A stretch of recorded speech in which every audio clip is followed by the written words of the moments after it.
Hey guys, in this video I'm going to be showing you how you can create a Minecraft server using Aternos. So make sure to watch this video till the end, otherwise you can miss something very important. And let's jump right into it. Alright guys, so first of all open up your browser and search for Aternos. Now click on the first given website. If you scroll down here, you can see that it's a feature, and if you want to create one, just click on the play button.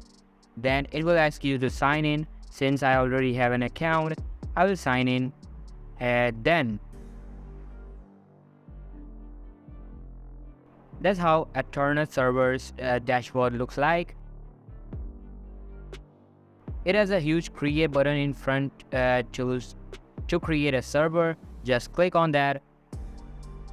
You can change your address to anything you like by clicking on this edit option, and after you are done, click on create.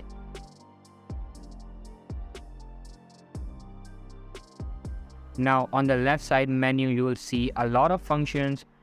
Click on options and you will see the settings of your to be created server.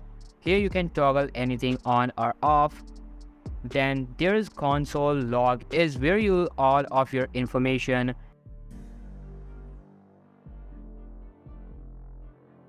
In players you will see the list of players.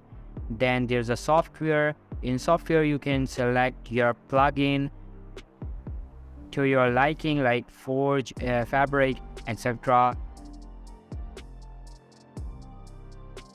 Then files and world, in where you will upload your Minecraft world.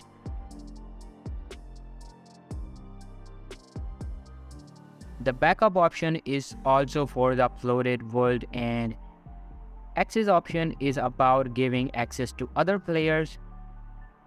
So to start a server, go to the servers option and click on start. That's how you can create a Aternos server in Minecraft. If you found this video helpful guys, then make sure to give this a huge thumbs up, subscribe to our channel. Thanks for watching.